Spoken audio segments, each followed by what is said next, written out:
لكريم آله وأصحابه كرام الفاتحة. أعوذ بالله من الشيطان الرجيم. بسم الله الرحمن الرحيم. الحمد لله رب العالمين الرحمن الرحيم مالك يوم الدين. إياك نعبد وإياك نستعين. اهدنا الصراط المستقيم صراط الذين أنعمت عليهم غير المغضوب عليهم ولا الضالين آمين. السلام عليكم ورحمة الله وبركاته. الحمد لله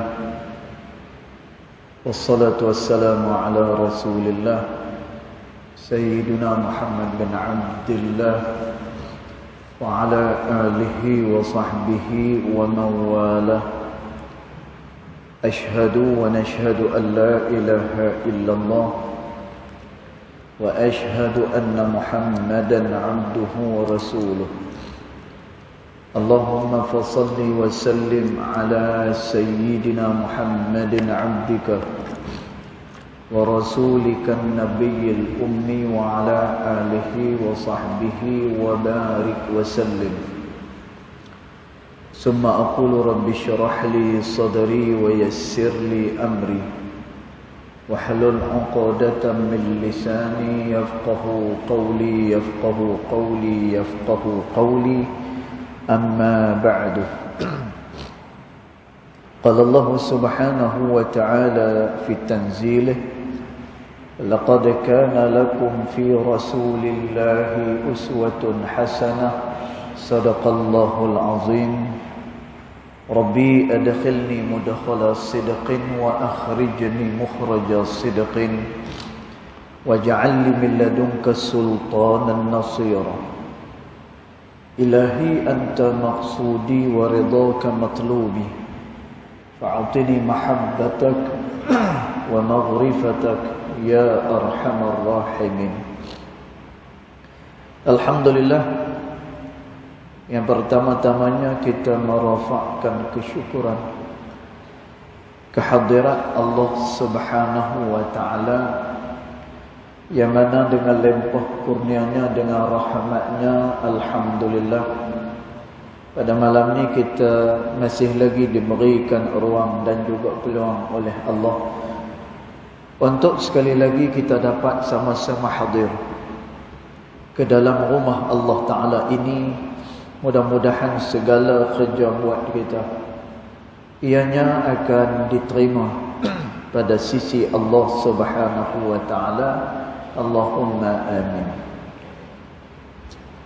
Tuan-tuan puan-puan dirahmati Allah sekalian, kita sambung lagi pembacaan kitab Adab Sulukil Murid yang dikarang oleh Al-Imam Al-Habib Abdullah bin Alawi Al-Haddad rahimahullahu ta'ala, pada fasal ataupun pada tajuk yang berikutnya. Dia kata, Bismillahirrahmanirrahim. Qala muallif rahimahullahu ta'ala wa nafa'ana bi'ulumihi fid daraini amin. Dia kata faslun, maka inilah suatu fasal. Dia kata, wa yanbaghi lil muridi an yakuna ab'adan nasi 'anil ma'asi wal mahzurati. Dan hendaklah bagi seseorang murid itu an yakuna ab'adan nas, hendaklah dia menjadi orang yang sangat jauh. Dia kata, dan tuan, dia kena jauh daripada apa? Anil ma'asi, daripada segala maksiat, wal mahzurat, dan juga segala larangan-larangan Allah Subhanahu wa taala.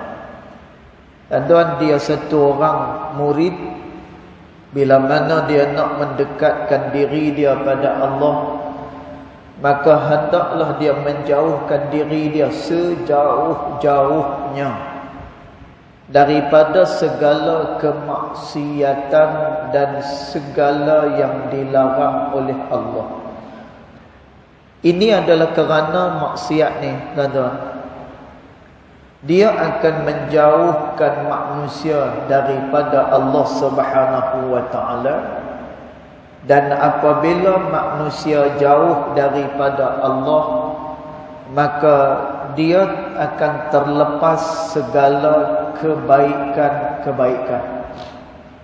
Kerana tu di dalam Al-Quran, Allah Subhanahu wa taala dia menyebut, ya laitani qaddamtu li hayati. Dan tuan, ni perkataan orang-orang yang bila dah sampai kepada alam akhirah. Dia kata, ya laitani qaddamtu li hayati. Alangkah teruknya aku ni, alangkah ruginya aku ni. Qaddamtu li hayati. Aku dah pun terlepas daripada kehidupan aku, dia kata. Dan tuan, maknanya apa? Ayat ni dia mengeluh.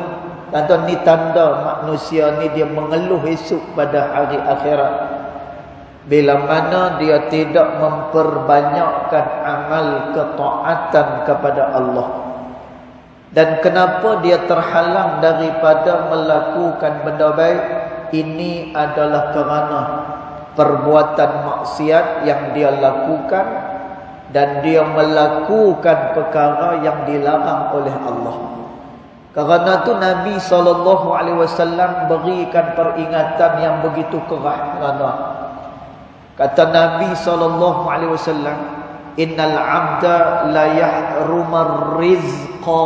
Kata Nabi, sesungguhnya seseorang hamba itu diharamkan kepadanya rezeki, kata Nabi. Dan tuan, maksud diharamkan ke atasnya rezeki, maknanya dihalang dia mendapatkan rezeki daripada sisi Allah. Dan tuan, bila sebut rezeki ini, dia bukan hanya setakat duit. Bila sebut rezeki, maka segala benda-benda hak yang baik-baik, maka itu semuanya adalah rezeki. Dan tuan, kita ni banyak diberikan rezeki oleh Allah Ta'ala. Cuba kita duduk seorang-seorang dan kita renung apa dia nikmat yang Allah beri kat kita. Sebab tu dalam surah Ar-Rahman, Allah Subhanahu wa Ta'ala sebut, fabi ayyi ala'i rabbikuma tukadziban. Mana dia lagi nikmat-nikmat Allah Ta'ala yang nak kamu dustakan, kata Allah. Dan tuan, kerana Allah Ta'ala dah berikan macam-macam nikmat kepada manusia. Cuma katanya ulama, kata Al-Imam Ibn Rajab Al-Hambali rahimahullahu ta'ala, kadang-kadang manusia itu dia tidak perasan. Dan tuan, ni problem, ni masalah ni. Kadang-kadang kata Imam Ibn Rajab Al-Hambali, kadang-kadang manusia tu tak perasan dia telah diberikan nikmat oleh Allah Subhanahu wa ta'ala. Dan tuan, dia nampak macam diri dia susah, tapi ada banyak lagi nikmat-nikmat lain yang diberikan oleh Allah kepada dia. Contoh, dan tuan, ada orang yang dia duit tak berapa nak ada. Ada orang yang harta sikit, kemudian dia punya duit pun tak berapa nak ada. Dan tuan, dia mengeluh lah. Dia mengeluh, pasal apalah aku ni tak jadi kaya macam kawan aku ni. Pasal apalah aku tak senang macam kawan aku ni. Dan tuan, mungkin kawan kita senang, tetapi dia ada ujian-ujian dia yang tersendiri. Dan tuan, ada orang dia kaya-kaya, tapi makan apa pun tak boleh. Melah-lah sekali dia boleh makan lah. Dia boleh makan ayak kosong dengan roti mayat. Hak tu ya. Tuan, duit banyak, duit berjuta dekat dalam saving account, tuan-tuan, tapi apa pun tak boleh. Nak makan ni cuma boleh makan ayak kosong dengan roti maya. Itu ya.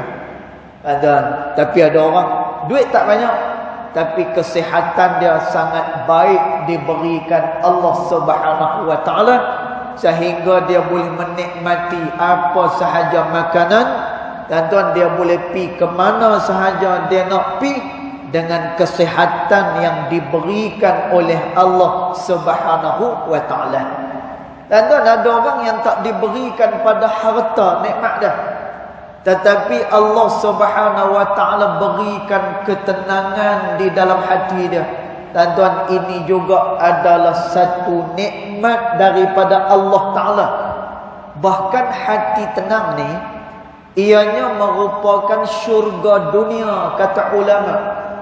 Tuan-tuan, atas dunia ni, syurga bagi seseorang manusia adalah berhati tenang. Tuan-tuan, sebab itu Allah Subhanahu wa taala dia janji.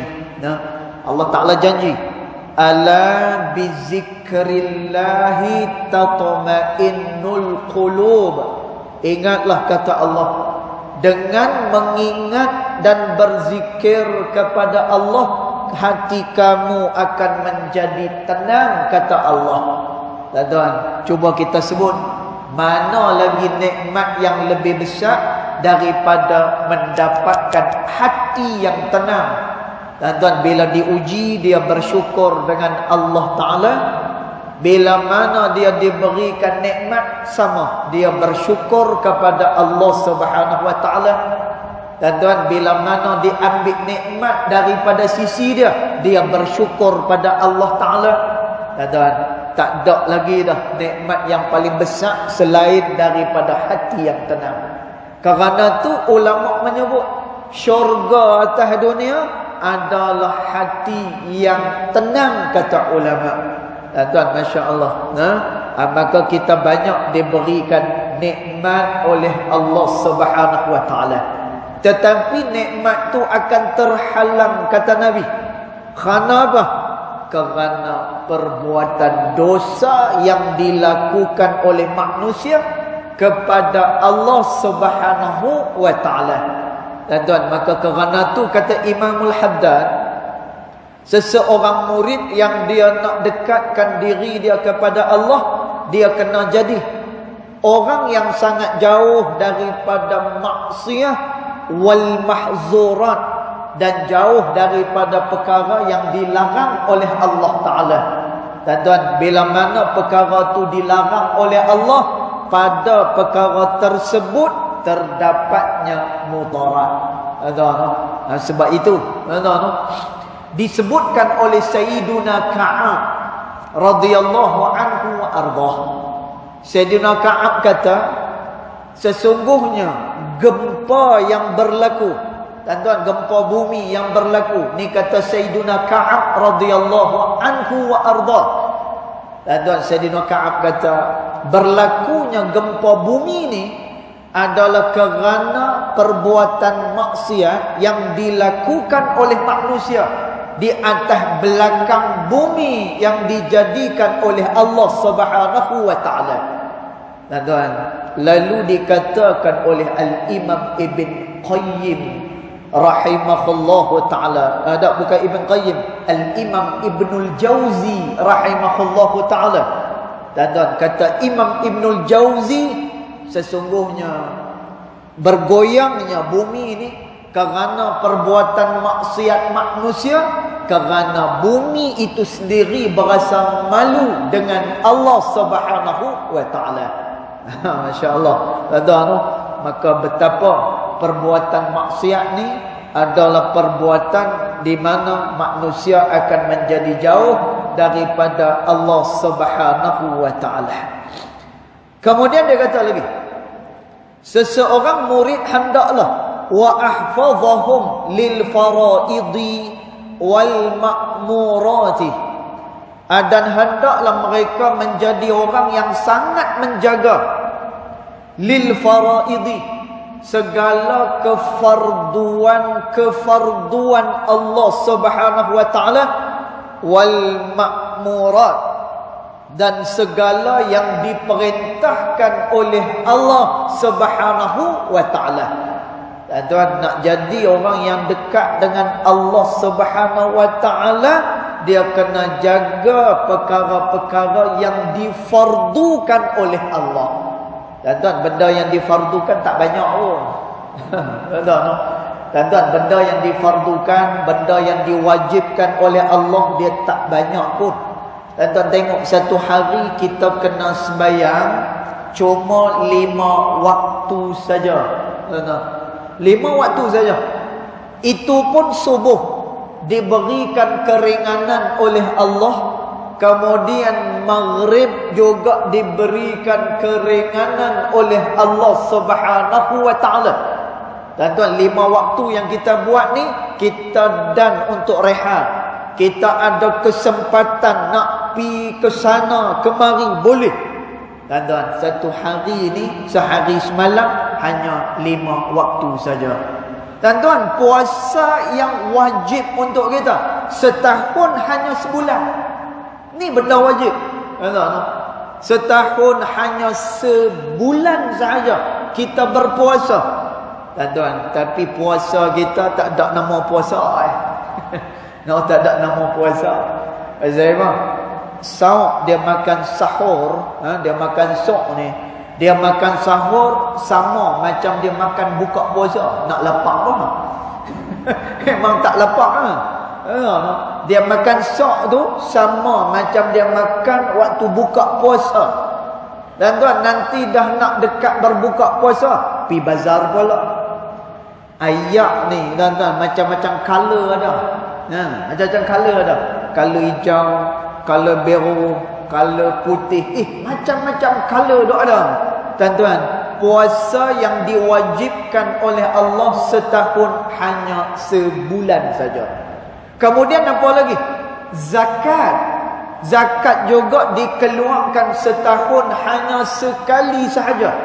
Itu pun bila mana sampai kepada haul dan juga nisabnya. Tuan-tuan, barulah dia layak untuk keluarkan zakat yang wajib. Tuan-tuan, tapi bukan setiap bulan, tapi bukannya setiap hari, cuma setahun sekali sahaja dia bawa keluar zakat ni. Kemudian apa lagi? Haji dan juga umrah. Tuan-tuan, yang diwajibkan kepada seseorang dalam seumur hidup hanya sekali saja. Tuan-tuan, inilah benda-benda yang diwajibkan pada syarak.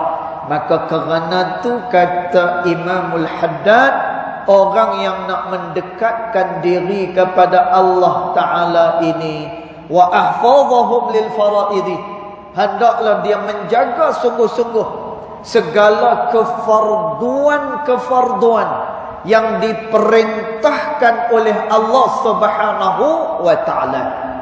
Tuan, orang yang melakukan segala kefarduan yang diperintahkan oleh Allah, Allah beri kepada dia kehidupan yang sangat baik. Dan tuan, siapa-siapa kita, keinginan kita ni macam-macam. Tuan, kita ni, tuan, kita ada quwwatus syahwah. Kita terlalu berahi, kita terlalu hendakkan kepada keduniaan kita. Tuan, kalau siapa-siapa yang nakkan kepada dunia ni, jalan dia adalah mengabdi diri kepada Allah Subhanahu wa taala. Kata Allah Subhanahu wa taala, "Man 'amila 'amalan salihan min zakarin aw untha wa huwa mu'min." Allah Taala kata, siapa-siapa yang beramal saleh, tuan-tuan, ni syarat dia. Ni syarat dia. Ini prasyarat yang ditetapkan oleh Allah, yang diletakkan oleh Allah Ta'ala. Siapa yang beramal saleh daripada kalangan lelaki ataupun perempuan, kata Allah, syarat dia, dia beriman kepada Allah, dia tak kufur, dia beriman pada Allah. Tuan-tuan, apa dia balasan yang Tuhan beri kat dia? Falanuhyiyannahu hayatan tayyibah, kami akan beri kepada dia kehidupan yang sangat baik, kata Allah. Dan Allah Ta'ala dia sebut dalam ayat ni sambil Allah Ta'ala bangga dan dia membesarkan diri dia. Maknanya apa? Allah Ta'ala seolah-olah macam dia nak habaq. Kalau kamu buat perkara yang aku perintah, kamu menjalankan apa yang aku suruh.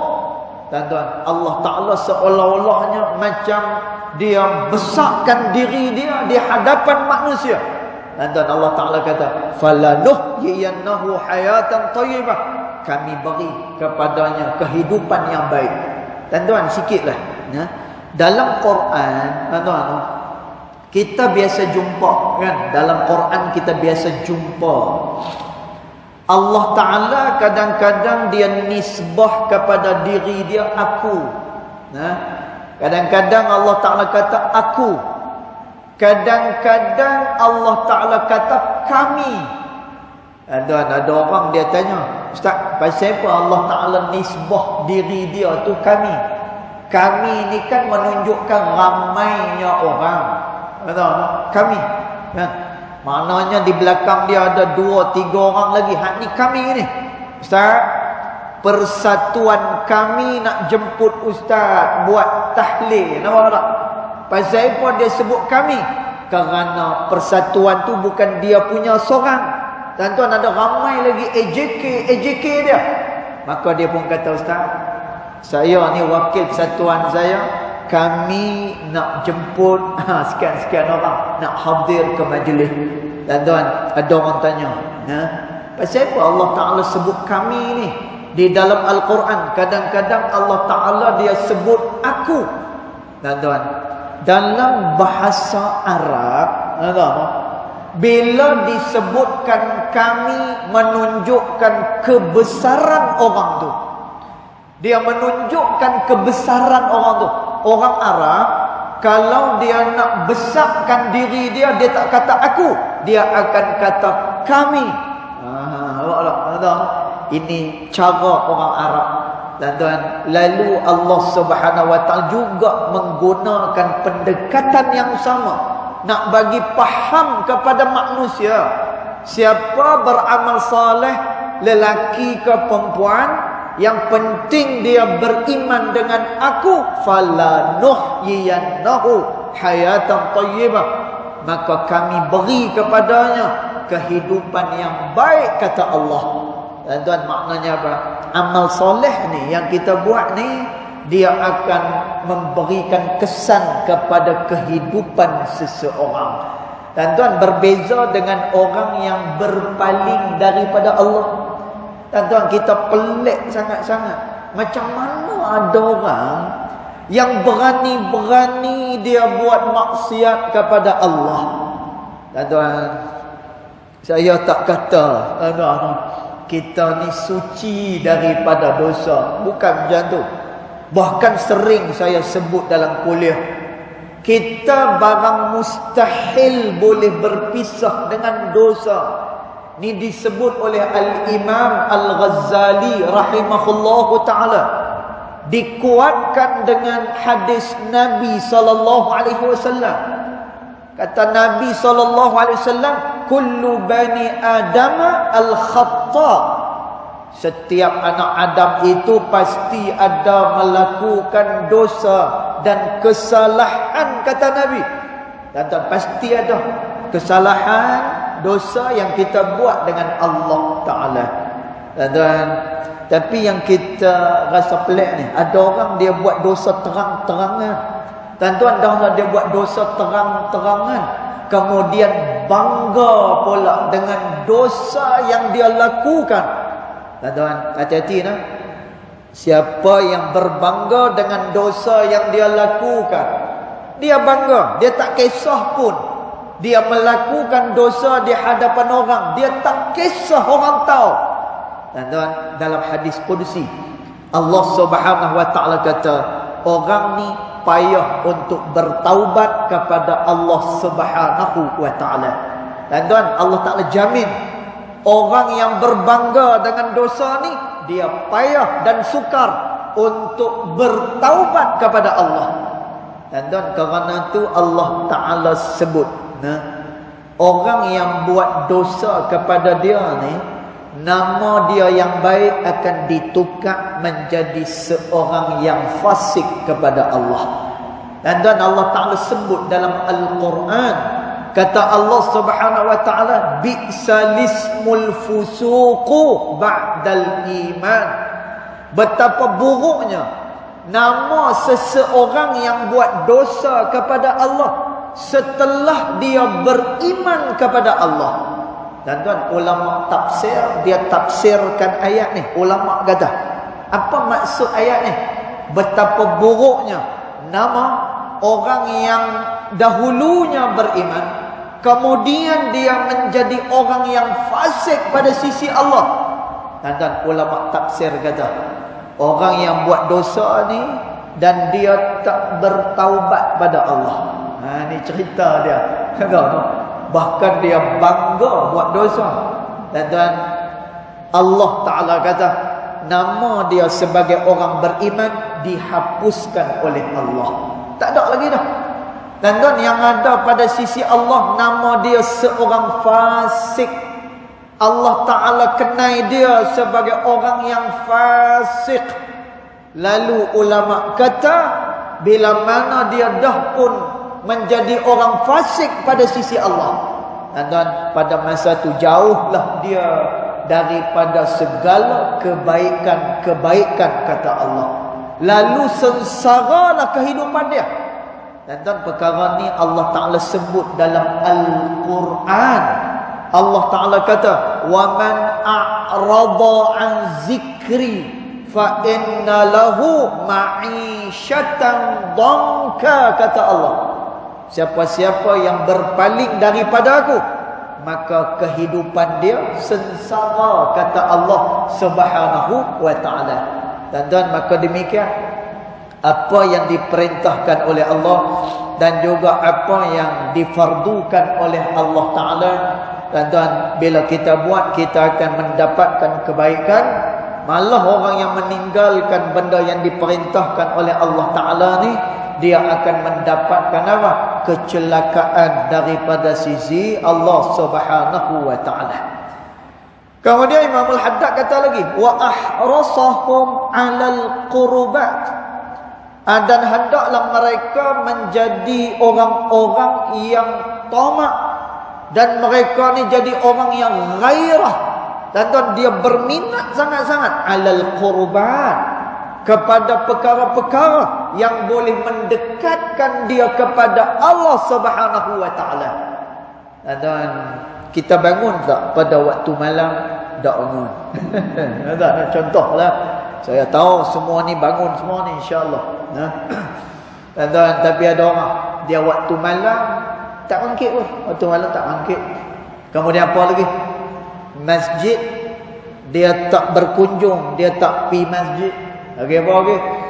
Tuan-tuan, orang yang nak dekatkan diri pada Allah, hendaklah dia berasa ghairah dengan segala perkara yang boleh mendekatkan diri dia dengan Allah Subhanahu wa Ta'ala. Tuan-tuan, jalan-jalan nak mendekatkan diri pada Allah terlalu banyak. Banyak jalan seseorang ni dia boleh mendekatkan diri pada Allah. Dan bahkan orang ni masuk ke dalam syurga Allah, ada macam-macam kebaikan yang dia lakukan pada sisi Allah Subhanahu wa Ta'ala. Dan kita biasa baca kan, zikir subhanallah walhamdulillah wala ilaha illallah wallahu akbar. Dan yang ni zikir ni, nama dia zikir al-baqiyatus salihat. Al-baqiyatu as-salihat. Dan zikir ni dia tercantum, dia jadi zikir ni adalah zikir 4 orang khalifah Rasulullah sallallahu alaihi wasallam. Dan dalam zikir subhanallah walhamdulillah wala ilaha illallah wallahu akbar, dalam tu ada zikir Sayyidina Abu Bakar. Dalam tu ada zikir Sayyidina Umar, dalam tu ada zikir Sayyiduna Ali, dalam tu ada zikir Sayyiduna Uthman. Lalu dicantumkan semua zikir tu, jadilah dia zikir Al-Baqiyatus Salihat. Tuan-tuan, ulama terang pada kita pasal apa zikir depa tu belain-belain. Tuan-tuan, kalau zikir Sayyiduna Umar radhiyallahu anhu wa ardah, zikir dia Allahu Akbar. Itu zikir dia. Masya-Allah, tuan-tuan. Sayyidina Umar ni disebutkan oleh ulama, bahkan Nabi SAW sendiri sebut. Kata Nabi SAW, daripada kalangan sahabat-sahabat aku ni, yang paling kurang kawannya adalah Umar, kata Nabi. Kata Sayyidina Umar ni tak ada kawan sangat. Kita kawan ramai. Tuan-tuan, pasal apa Sayyidina Umar ni dia kurang kawan, dia tak ada kawan? Pasal apa? Kerana ketegasan dia dengan syariat Allah Subhanahu wa taala. Jadi siapa nak kawan dengan dia? Siapa nak kawan dengan dia? Tak ada orang lah. Sebab bila duduk dengan Sayyidina Umar, buat benda yang tak elok sikit, weh, buat apa ni? Ni Sayyidina Umar. Tuan-tuan, tengok kawan ni buat lain macam sikit, Sayyidina Umar akan tegur. Tuan-tuan, inilah dia Sayyidina Umar. Sehingga kan kata Nabi SAW, kalaulah Umar ni dia lalu dekat satu jalan, dan kebetulan jalan tu dilalui oleh syaitan, maka syaitan akan cari jalan lain kerana tak mahu bertembung dengan Sayyiduna Umar radhiyallahu anhu wa ardah. Tuan-tuan, pasal apa sampai tahu tu sekali? Kerana Sayyidina Umar ni dalam hati dia, hak lain kecil, hak lain halus, yang besar tu adalah Allah Subhanahu wa taala. Sebab tu zikir Sayyidina Umar ni Allahu Akbar, Allah lah yang maha besar. Dan tuan, dia beza dengan Sayyidina Uthman. Dan tuan, Sayyidina Uthman ni orangnya lembut, orangnya bersopan santun. Dan tuan, dia punya zikir dia adalah Subhanallah. Ini zikir dia. Sayyidina Uthman selalu mensucikan Allah Subhanahu wa taala. Zikir Sayyidina Uthman adalah Subhanallah, maha suci Allah Subhanahu wa taala. Dan tuan, yang saya nak cerita kat sini apa dia? Sayyidina Umar Allahu Akbar, Sayyidina Uthman Al-Abani Subhanallah, Sayyidina Ali La ilaha illallah. Itu dia punya zikir dia. Dan tuan, nak cerita, setiap daripada manusia ni ada kebaikan-kebaikan pada diri dia yang menyebabkan dia mendapatkan ridha daripada Allah Subhanahu wa taala. Sebab tu kita kata jalan nak mendekatkan diri pada Allah itu banyak. Dan Nabi SAW sebut, la tahqiranna minal ma'rufi syai'a. Kamu jangan pandang ringan, kamu jangan pandang acuh tak acuh dengan segala kebaikan yang ada, kata Nabi. Tuan-tuan, pasal apa? Kerana ulama kata tak diketahui kebaikan mana yang diredai oleh Allah Subhanahu wa taala. Kita tak tahu. Kadang-kadang kita duk berasa kita sedekah banyak dah. Tuan-tuan, tapi Allah Taala tak pandang pada sedekah tu. Mungkin yang Allah Ta'ala pandang daripada kita apa dia? Senyuman kita kepada orang. Tuan-tuan, bila orang jumpa dengan kita, kita jenis senyum dekat orang, menyebabkan orang ada masalah pun hilang sat dia punya masalah dia. Tuan-tuan, mungkin Allah Subhanahu wa taala pandang kebaikan orang ni pada senyum dia.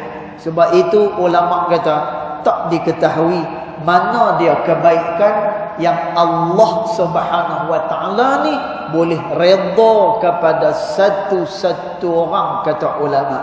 Maka kerana tu Bila mana dia nak mendekatkan diri pada Allah, segala perkara yang boleh mendekatkan dirinya kepada Allah, maka dia buat. Tuan-tuan, tak ada perkara yang paling mudah melainkan perkara nak mendekatkan diri pada Allah. Paling mudah. Allah Subhanahu wa taala sebut, "Fadhkuruni azkurkum," kata Allah. Paling mudah. Siapa-siapa yang ingat kepada aku dan siapa-siapa yang zikir kepada aku, kata Allah. Dan tuan, Allah Ta'ala beri jaminan, azkurkum, aku pasti akan ingat kepada kamu, kata Allah. Dan tuan, satu hari ada satu peminum arak tega. Dia ni kerja dia asyik nak togok arak kerja dia. Tuan-tuan, satu hari dia bawa dalam karung yang dia pikul, dalam tu penuh dengan arak. Tuan-tuan, satu hari dia bertembung dengan Sayyiduna Umar radhiyallahu anhu wa ardah.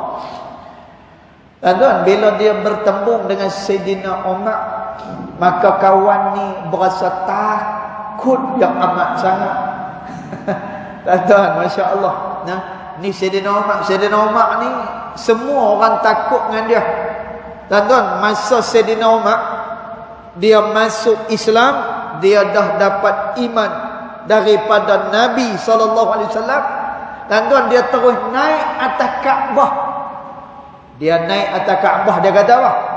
Hari ini Umar Ibn Khattab telah menerima apa yang dibawa oleh Muhammad, dia kata. Lepas tu Sayyidina Umar kata lagi, mana-mana isteri yang nak jadi janda, mai serang aku sekarang ni. Mana-mana suami yang nak kehilangan isteri dia, mai serang aku sekarang ni. Dan siapa-siapa yang berasa dah puas hidup dah pada hari ni, mai halang aku daripada aku beriman dengan Allah Subhanahu wa taala. Dan tuan, masa tu Abu Jahal, masa tu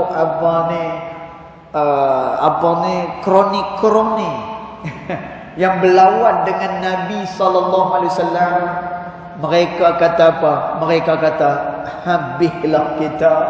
Dan kita tengok dalam kitab Sirah Nurul Yaqin yang dikarang oleh Syekh Muhammad Al-Khudari rahimahullahu ta'ala, dia sebut apa? Bila mana Sayyidina Umar ni dia beriman pada Allah, semua kufar Quraisy pada masa tu tak senang duduk. Dan tahu mereka tak senang duduk. Pasal apa? Kerana Sayyidina Umar adalah orang yang sangat ditakuti oleh orang. Dan tahu satu hari si peminum arak ni, dia bawa arak bertembung dengan Sayyidina Umar. Sayyidina Umar ragu dengan dia. Sayyidina Umar kata dengan dia, "Weh, hang bawa apa?" Hang bawa apa tu? Dan orang ni takut yang amat sangat. Lalu dia berdoa kepada Allah. Dalam hati dia, dia berdoa dengan Allah, "Ya Allah, kalaulah arak ni Engkau tukar menjadi cuka, aku bertaubat dengan Engkau, ya Allah. Selamatkan aku daripada Umar bin Al-Khattab radhiyallahu anhu wa ardah." Dan bila kawan ni tak jawab apa yang Sayyidina Umar tanya, apa ada dalam karung tu, dia tak jawab, dia berdoa dalam hati dia. Dan Sayyidina Umar mula ragu, maka dia pun ambil karung tu, dia pun buka tengok. Dan kawan ni dah pejam mata. Kawan ni dah pejam mata lah. Pasal apa yang dia bawa tu arak semua sekali. Dan Sayyidina Umar angkat tengok. Cuka. Dia ingat apa tadi? Masya Allah. No, arak dia telah bertukar menjadi cuka yang halal untuk dimakan. Dan nak ceritanya apa? Satu orang yang dia betul nak dekat dengan Allah Subhanahu wa taala, maka pasti dia akan mendapatkan kedudukan tersebut pada sisi Allah Subhanahu wa taala. Kerana apa? Jalan-jalan kebaikan itu banyak, dan juga nak dekatkan diri pada Allah adalah semudah-mudah jalan untuk seseorang dekat dengan Allah. Kerana tu dalam hadis qudsi Allah Subhanahu wa taala kata, mana-mana hamba aku yang berjalan kepada aku, kata Allah. Dan maksud berjalan pada Allah ni, dia mendekatkan diri dia kepada Allah Subhanahu wa taala. Kata Allah Subhanahu wa taala, dia berjalan kepada aku, maka nescaya aku berlari kepadanya. Allah Taala sifatkan macam tu. Jangan kita bayang Tuhan ada kaki pula. Allah bukan ada kaki, tapi Allah Taala beri jaminan. Orang yang bila mana dia mendekatkan diri kepada aku, kata Allah, maka pasti dia akan sampai ke hadirat Allah Subhanahu wa taala. Kemudian dia kata lagi, wa asra'ahum ilal khairat, dan hendaklah mereka menjadi orang-orang yang cepat ilal khairat, kepada kebaikan-kebaikan yang disukai oleh Allah Subhanahu wa taala. Nanti kita akan sambung lagi pada pertemuan yang akan datang, pada ibarat yang berikutnya, insya-Allah taala. Yang baik datang daripada Allah Subhanahu wa taala, yang tidak baik datang daripada kejahilan diri saya sendiri, walaupun hakikat kedua-duanya datang daripada Allah Subhanahu wa taala. Bismillahirrahmanirrahim. Alhamdulillahirabbil alamin. Salatu wassalamu ala asyrafil anbiya wal mursalin wa ala alihi wa sahbihi ajma'in. Allahumma ighfir lana ma akhtana wa ma ta'ammudna wa ma asrarna wa ma a'lanna wa ma anta a'lamu bihi minna, antal muqaddim wa antal muakhir. La ilaha illa anta subhanaka inna kunna minadh dhalimin. Wa sallallahu ala sayyidina Muhammad wa ala alihi wa sahbihi wa baraka wa sallam. Walhamdulillahi rabbil alamin. Wallahu a'lam.